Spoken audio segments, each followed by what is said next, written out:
Mari kita berdoa. Bapa di surga, di dalam nama Tuhan Yesus, pencipta kami, pemelihara hidup kami, dan penebus kami. Kami sungguh bersyukur atas segala kebaikan kemurahan hati-Mu. Kami mau mendengarkan firman-Mu. Dan kami mau belajar dari kebenaran-Mu untuk menjaga kesehatan rohani kami maupun jasmani kami. Juga nanti kami mau supaya apa yang kami dapatkan, pengertian dari firman, dari materi-materi yang diajarkan, dapat menolong kami untuk kami sungguh-sungguh mau menerapkannya dalam kehidupan kami. Kiranya Tuhan menolong dan menyertai kami. Terima kasih Bapak, berkati hamba-Mu yang menyampaikan renungan dan juga kami sekalian yang akan bersama-sama mengerti dan memahaminya. Dalam nama-Mu Tuhan Yesus kami berdoa bersyukur. Amin. Firman Tuhan yang kita akan sama-sama renungkan diambil dari satu bagian dari surat Paulus pada jemaat di Roma, Roma pasal 12 ayat 1 dan 2. Demikianlah firman Tuhan. Karena itu, saudara-saudara, demi kemurahan Allah, aku menasihatkan kamu supaya kamu mempersembahkan tubuhmu sebagai persembahan yang hidup, yang kudus, dan yang berkenan kepada Allah. Itu adalah ibadahmu yang sejati.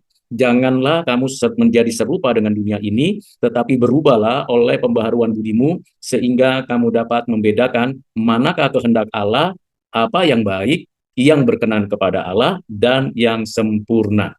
Demikian firman Tuhan. Yang berbahagia ialah kita yang mendengarnya, menyimpannya di dalam hati kita, dan kita melakukannya. Saudara-saudara yang kekasih di dalam Kristus, saya mau membagikan apa yang saya renungkan dari ayat-ayat ini untuk kita terapkan.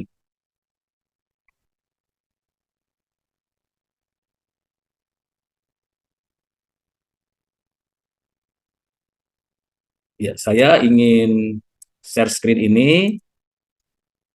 Baik, apakah sudah terlihat? Sudah, Pak. Sudah ya, baik. Jadi temanya adalah yuk menjaga kesehatan. Penting, perlu, dan seharusnya begitu. Sebagai orang Kristen, dari mulai kecil, bahkan dari mulai dalam kandungan ibu kita, sampai nanti kita jadi kakek nenek, kita wajib harus sebaiknya seperti yang Tuhan kehendaki menjaga kesehatan. Mengapa? Itu kehendak Tuhan mempersembahkan tubuh. Tubuh ini terbagi atas ada kepala, anggota-anggota tubuh, tangan, kaki, ada 5 indera dari apa yang kita lihat, kita dengar, kita rasa, kita kecap, dan ada banyak yang di dalam tubuh kita ini berguna untuk hidup kita. Jadi kita perlu jaga, karena itu diberikan Tuhan, hidup, diberikan Tuhan juga kemampuan untuk kita menjaga tubuh kita dengan baik. Nah, mengapa kita butuh kesehatan? Tadi saya sudah sampaikan, kita butuh kesehatan karena itu kehendak Tuhan untuk kita mempersembahkan tubuh kita. Tubuh kita itu terbagi atas 2 bagian. Yang pertama, tubuh fisik yang kita lihat sekarang, yang bisa kita raba, kita lihat dengan mata, kita berikan makan, minum, kita pakaikan pakaian yang layak, lalu kita bisa gunakan untuk apa yang baik, yang benar. Tapi ada bagian kedua dari tubuh kita, yaitu tubuh rohani, yang perlu untuk kita rawat juga, kita jaga juga, supaya sehat. Jadi sehat itu karena dua-duanya membutuhkan pemeliharaan. Jangan hanya makan, minum secara jasmani, tetapi secara rohani tidak dipersiapkan. Nah, mengapa kita butuh? Pertama, karena sakit. Banyak orang yang sakit. Sakit itu macam-macam, ada sakit fisik. Baru-baru ini tahun-tahun belakangan pernah kita menghadapi COVID-19. Dan menjelang masa pancaroba kita menghadapi mungkin flu, mungkin batuk-batuk atau demam berdarah dan sebagainya. Kita butuh sehat karena kita sakit. Tetapi juga secara rohani kita butuh sehat karena kita sering berkata kotor, melukai hati orang, dan kita menyimpan dendam, tidak berpikir yang baik, tidak bertindak yang benar. Nah, itu berarti kita dalam kondisi sakit. Kita butuh kesehatan. Yang kedua, mengapa kita butuh kesehatan? Supaya kita tetap sehat. Jadi ini hal yang penting.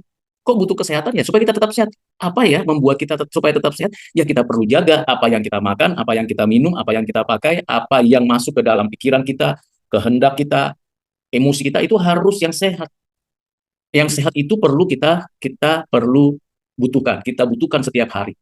Supaya tetap sehat. Apa sih tujuannya supaya tetap sehat? Ya supaya kita bisa lakukan apa yang baik. Kalau kita kurang makan, kurang minum, kurang tidur, tidak berdoa, tidak baca Alkitab, tidak beribadah, ini satu kesatuan, nggak boleh dipisah-pisah. Ini satu, ini rohani, ini jasmani, ini satu, sehingga kita kuat. Kalau ini pisah-pisah, oh makannya kenyang, kuat, banyak, tapi hidupnya tidak bergantung kepada Tuhan, tidak baca Alkitab, tidak tambahkan kepintaran, tidak belajar dengan sungguh-sungguh, maka ini jadi kurus, jadi sakit. Maka ada orang yang secara fisiknya sehat, tetapi secara rohaninya sakit. Karena itu dua-duanya mesti kita butuhkan. Yang ketiga, penting untuk kita. Dengan tubuh yang sehat, dengan hati yang sehat, maka kita bisa memiliki masa depan. Masa depan yang cerah, kita dimampukan untuk bisa mengerjakan hal-hal yang baik, kita bisa mengejar cita-cita kita bisa mendapatkan penghargaan, apresiasi, dan kita mendapatkan satu kesempatan untuk orang lain juga mendapatkan layanan, mendapatkan bantuan dari kita. Karena tidak semua orang seperti kita. Ada orang yang tidak membutuhkan, enggak, dia butuh makanannya cukup, tapi rohaninya tidak cukup. Nah, kalau kita orang Kristen, dua-duanya mesti lengkap. Dan kalau udah lengkap penting, untuk kita penting, orang lain juga mendapatkan manfaat. Nah, penyebab tidak sehat apa? Penyebab tidak sehat. Ada beberapa penyebab yang membuat kita tidak sehat. Apa itu yang menyebabkan kita tidak sehat? Pertama adalah sudah rusak kita. Kita sudah rusak, sudah kacau karena kita berdosa. Berdosa membuat kita rakus, makan sembarangan, tidak mau tidur tetap, pikiran kita arahnya tidak lagi benar. Cara kita bicara sama orang juga keliru, cara kita menghormati orang tua juga salah, tidak menghargai guru, tidak memperhatikan apa yang diajarkan. Jadi membuat kita rusak. Itu penyebab kita makin tidak sehat. Kalau diberikan jangan makan ini dan itu karena itu tidak baik, dimakan juga. Bagaimana mencuci tangan, bagaimana membersihkan tubuh, bagaimana menjaga mata, bagaimana kita bisa terus berdoa kepada Tuhan, bagaimana kita beribadah kepada Tuhan supaya memuji Tuhan dengan baik. Karena kita sudah berdosa, kita berbuat dosa, kita sengaja berdosa, melawan orang tua dan sebagainya, akhirnya kita sakit, kita butuh kesehatan. Yang berikutnya adalah karena kita punya tujuan yang salah. Saya mau makan sebanyak-banyaknya karena saya lapar. Lapar bukan memberikan kepada kita pemaksaan untuk kita rakus. Boleh makan secukupnya. Ingat doa Bapa kami. Berikanlah kepada kami makanan kami yang secukupnya. Kalau mau mengerjakan apa-apa, terlebih dahulu mulai dengan berdoa. Bergantung kepada Tuhan, memberikan perhatian kepada orang tua, kepada guru, kepada teman, memperhatikan lingkungan sekitar, sampah jangan sembarangan dibuang, makan buah yang cukup, bukan mewah tapi cukup. Tapi kalau kita mau penyebab akhirnya kita tidak sehat, kenapa tidak sehat? Ya karena salah. Kita maunya habisi semua yang kita dapatkan. Kita maunya makan ini, makan itu, terus baca ini dan itu, terus dengar kalimat-kalimat orang sesuka hati kita. Akhirnya apa? Salah hidup kita. Harusnya lurus, jadi belok. Jadi rusak deh kita, jadi tidak sehat lah. Kita nggak sehat dalam perkataan, nggak sehat di dalam pembicaraan, nggak sehat semua. Akhirnya ya kita orang-orang yang kasihan. Seharusnya kita sebagai orang Kristen tidak demikian. Yang ketiga penyebabnya adalah kita punya struktur yang sudah tidak tepat. Lihat saja mengapa ada banjir, mengapa ada orang yang kok bisa obesitas, kok bisa penyakit ini, penyakit itu. Karena dia tidak menjaga kesehatannya. Struktur tubuh ini, tubuhnya dari kepala, ujung kaki, ujung sampai ujung, itu ada strukturnya, ada fungsi-fungsinya. Ada batasannya. Mata, kenapa Tuhan kasih malam untuk istirahat? Kenapa Tuhan kasih tulang punggung supaya kita kerja keras? Dan bagaimana kita bisa mewujudkan itu? Berdoa, mengerjakan tugas, berlutut. Mengapa kaki kita itu bengkoknya ke depan? Supaya bisa berlutut. Mengapa kita bisa, kepala ini bisa tunduk? Supaya kita bergantung. Mengapa kita melihat itu dua, mendengar itu dua, mulut itu satu? Supaya kita hati-hati menjaga mulut. Semua struktur tubuh kita kalau kita gunakan dengan baik, dengan benar, pasti kita sehat. Tapi kalau enggak, rusak. Rusak, merusak diri, merusak orang lain, malu deh. Keluarga kita malu, kita nggak punya masa depan.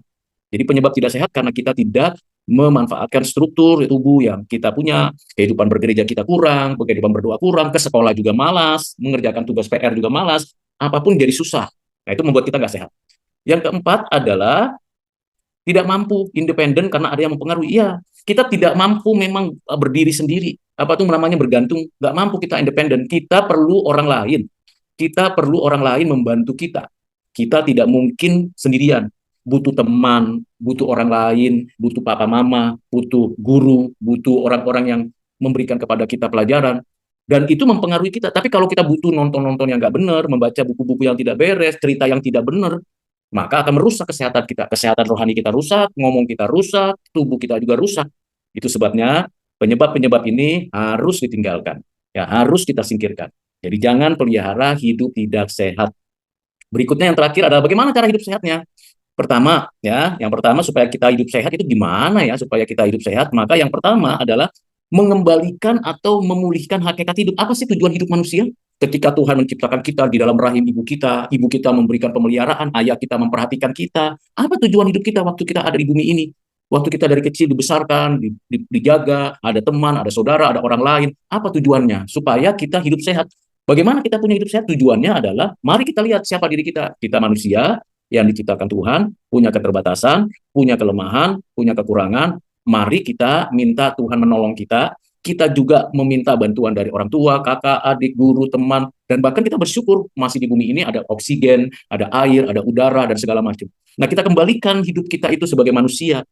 Jangan seperti ciptaan Tuhan yang lain, jangan seperti makhluk yang lain. Kita ini manusia, memanusiakan sesama kita. Maka jangan ngomong sembarangan, jangan berkata-kata yang kasar, juga jangan pula cuma hanya bicara seperti itu. Banyak berdoa, banyak-banyak bicara sama Tuhan tentang orang lain, dan banyak-banyak bicara tentang Tuhan kepada orang lain. Nah, ini menjadi mengembalikan, memulihkan. Kalau ada yang sudah merokok, berhentikan merokok. Kalau ada yang minum minuman keras, berhentikan minum minuman keras, karena merusak tubuh. Ingat, kita harus persembahkan tubuh kita.